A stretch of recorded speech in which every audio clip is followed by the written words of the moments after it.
a Muslim mob shouting Allahu Akbar and shouting about the dirty pigs and rats in the Jewish neighborhood. If anyone criticizes that, is it Islamophobic or not? This is really basic. Islamophobia is something which should be called out by every political leader. And the Prime Minister isn't calling it out because he's too weak. Silent as Tommy Robinson, that right-wing thug, was described as a hero. Exactly. Why is he allowing her to stand as a Tory MP at the next election?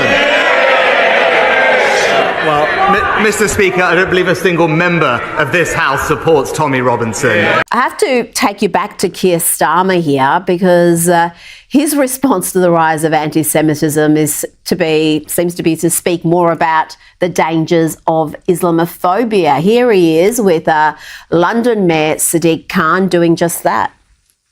One of the things that is coming up over and over again is Islamophobia. And, well, you can see the stats, you can see the numbers rising, particularly since October the 7th. Although we shouldn't fall into the trap of thinking that before October the 7th, this was all heading in the right direction. It's been far too high for far too long. Clearly, we need to just say over and over again, Islamophobia is intolerable. It can never, ever be justified. And we have to continue with a zero tolerance approach. And I think there's more we can do in government. There's certainly stuff online, which I think needs tackling much more robustly than it is at the moment. There you go, Douglas. We can look forward to more online censorship and campaigns to silence criticism that is deemed Islamophobic under Labor. Douglas Murray made headlines with a sharp critique of Keir Starmer during a live TV appearance, referring to him in unflattering terms that some might consider overly harsh. Murray's comments highlight his frustration with Starmer's leadership and decision-making, particularly on issues where Murray believes stronger, more decisive action is needed. While such remarks generate significant attention and spark debate, they also raise questions about the tone and civility of political discourse. This incident reflects the increasingly polarized nature of political commentary, where strong language often dominates discussions about leadership and policy. Now, watch this video. Yeah, I would just like to put to Keir Starmer what he would do about something like that attack I just referred to in Toronto last week. If a Muslim mob shouting Allahu Akbar and shouting about the dirty pigs and rats in the Jewish neighborhood, if anyone criticizes that, is it Islamophobic or not? Is it possible to call out Islamic anti-Semitism? Or would it be Islamophobic? He and the other people pushing this have to be able to answer that question. Is it Islamophobic to notice that the marches that have defiled the centre of London week after week since October are predominantly, very largely Muslim, and that many of the Muslims on those marches are saying intolerably racist things? Is it Islamophobic to point that out? They're going to have to work this out, because if they don't, it's just going to be a huge and colossal circular firing squad for the coming years, metaphorically speaking, for now. Keir Starmer's leadership has come under scrutiny, with some suggesting he may be hesitant to criticize anti-Semitic rhetoric within Islamic communities, potentially to maintain political support from Muslim voters. Critics argue this approach risks prioritizing electoral strategy over a consistent and principled stance against all forms of racism and bigotry, including anti-Semitism. Concerns have also been raised about the perception of selective accountability. By not addressing discriminatory comments made by certain individuals during recent events, Starmer could be seen as applying different standards to different groups. Such a perception might create a double standard, undermining the Labour Party's commitment to combating racism universally. Failing to confront such issues risks damaging social cohesion. When communities feel that some forms of racism are overlooked or tolerated, it can lead to resentment, distrust, and increased tensions between groups. This perceived imbalance in addressing racism could erode the trust necessary for harmonious multicultural societies. The suggestion that this path could be a recipe for disaster reflects fears of potential long-term consequences. If any group's discriminatory rhetoric goes unchallenged, it could embolden others to adopt similar views, escalating divisions and conflicts within and between communities. A comprehensive and fair approach to addressing racism is essential to prevent these challenges from worsening over time. I fear that this most grave matter that we are discussing today and this afternoon has become a political row within the Labour Party, and that regrettably...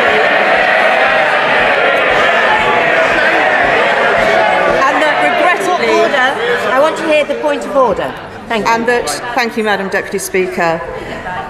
And that, regrettably, Mr. Speaker has inserted himself into that row with today's decision and undermined the confidence of this House in being able to rely on its long-established standing orders to govern its debates. Long-established conventions that should not be impaired by the current view of a weak leader of the opposition and a divided party.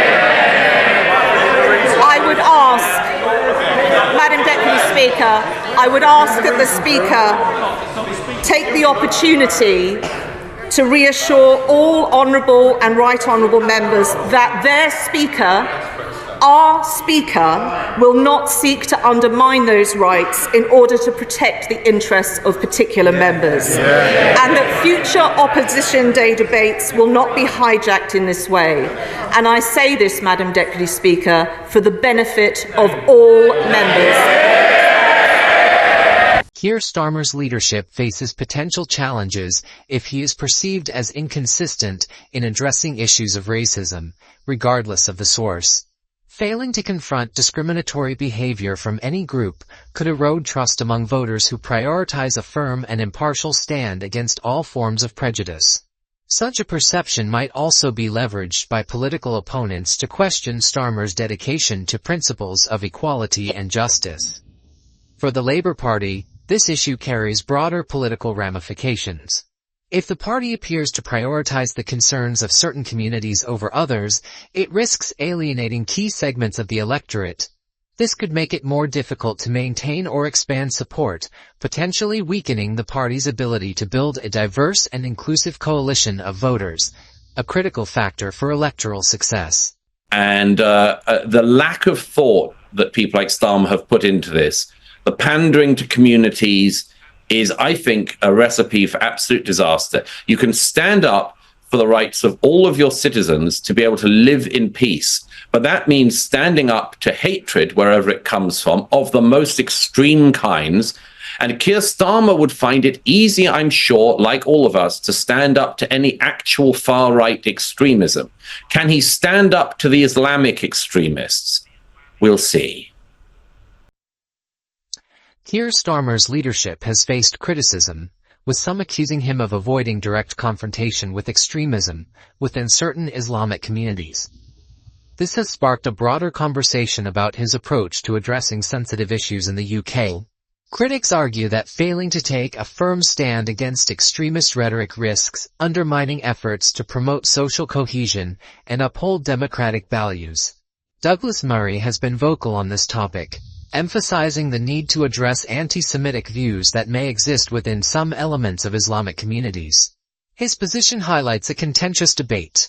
While Murray advocates for confronting such issues head-on, some within Labour have framed this criticism as Islamophobic. This dynamic has fueled accusations that the party is more focused on managing perceptions than on tackling anti-Semitism and extremism directly. The reluctance to address extremism has raised questions about Starmer's leadership and commitment to public safety. Critics warn that this could allow radicalization to go unchecked, potentially leading to heightened risks of violence or terrorism. In a multicultural society, the failure to challenge extremist behavior from any group risks alienating communities, undermining trust, and exacerbating tensions. These concerns underline the importance of consistent leadership that balances protecting communities from discrimination with addressing threats to social harmony and security. Such an approach is vital to ensuring the safety and unity of all citizens. This is really basic. Islamophobia is something which should be called out by every political leader. And the Prime Minister isn't calling it out because he's too weak. Keir Starmer's assertion that Rishi Sunak is too weak to tackle Islamophobia serves as a pointed critique of Sunak's leadership and an attempt to draw a stark contrast between the two leaders. By portraying Sunak as hesitant or ineffective on this issue, Starmer seeks to position himself as a decisive and principled leader who prioritizes moral commitment and action on social justice. This critique could influence voter perceptions as the next election approaches. If Starmer is seen as more robust in addressing sensitive social issues, it could resonate with undecided voters, or those dissatisfied with Sunak's approach, potentially shifting the political landscape in Labour's favour. The tension between addressing Islamic anti-Semitism and accusations of Islamophobia under Labour underscores the complexities of navigating sensitive topics in a diverse, multicultural society. Douglas Murray's commentary reflects broader debates about the balance between free speech, political accountability, and the need to preserve social harmony. For Starmer and the Labour Party, this issue represents a critical test of leadership. Maintaining credibility and trust across various communities while addressing all forms of discrimination fairly and effectively is essential to upholding the party's commitment to equality and justice. How these challenges are handled will likely play a significant role in shaping the party's image and electoral prospects.